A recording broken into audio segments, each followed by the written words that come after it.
মানহানির অভিযোগে দায়ের করা 5 মামলায় খালাস পেয়েছেন বিএনপি চেয়ারপারসন বেগম খালেদা জিয়া। সকালে সিএমএম কোর্টের বিচারকের রায় ঘোষণা করেন। ভুয়া জন্মদিন, মুক্তিযুদ্ধের শহীদের সংখ্যা সহ 5 মামলায় খালাস পেলেন তিনি। মহানগর মুখ্য হাকিম মাহবুব আলম ও তোফাজ্জল হোসেনের আলাদা আদালতে 5টির মামলায় শুনানি শেষে এই আদেশ দেয়।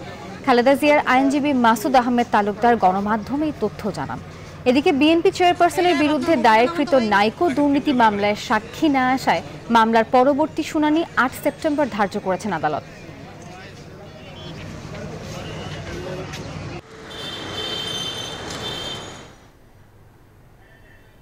এই বিষয়ে আরো খবর জানবো। বিস্তারিত জানাতে সিএমএম কোর্ট থেকে যুক্ত হচ্ছেন সহকর্মী আরেফিন শাকিল। শাকিল, ঠিক কোন কোন মামলায় খালাস পেলেন বেগম খালেদা জিয়া, বিস্তারিত জানাবেন। এনজিওর কিস্তি প্রথমবার বিকাশ পেমেন্ট করলেই 20 টাকা ইনস্ট্যান্ট ক্যাশব্যাক।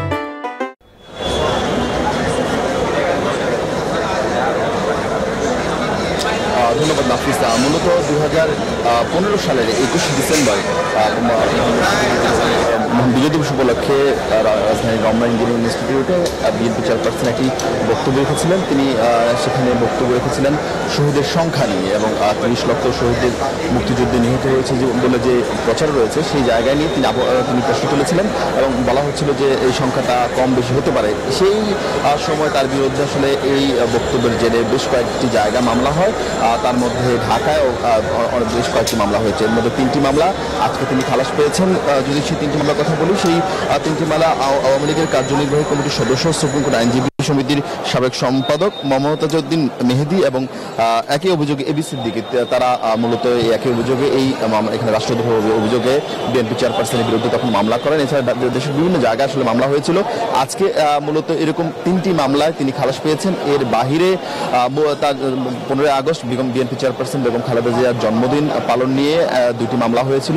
তার মধ্যে একটি মামলা জননেত্রী পরিষদের প্রয়াত এবি সিদ্দিকী, যিনি মামলাবাজ হিসেবে পরিচিত ছিলেন এবং বিভিন্ন ইস্যুতে তিনি বিএনপি নেতাদের মামলা দায়ের করতেন, তার দায়ের করা একটি মামলা, সেটিও বিএনপি চেয়ারপারসন আজকে খালাস পেয়েছেন। এবং সেই সঙ্গে ঢাকা সাংবাদিক ইউনিয়নের সাবেক যুগ্ম সাধারণ সম্পাদক তিনি মূলত গাজী জহিরুল ইসলাম বাদী হয়ে একই বিষয়, খালেদার জন্মদিনের উপলক্ষে একই বিষয়ে একটি মামলা দায়ের করেছিলেন, সেটিকে আজকে খালাস পেয়েছেন। মূলত এই 5টি মামলা, 2টি জন্মদিন এবং 3টি মুক্তির সংখ্যা নিয়ে যে আপত্তি করা হয়েছিল, সেই মোট এই 5টি মামলায় তিনি আজকে খালাস পেলেন। এবং যেহেতু মাসুদ আহমেদ তালুকদার আইনজীবী বিএনপি চেয়ারপারসন, তিনি বলছিলেন যে বাকি যে মামলাগুলো রয়েছে সেগুলো তিনি ন্যায় বিচার পাবেন বলে তিনি আশাবাদ ব্যক্ত করেছেন। নাফিসা।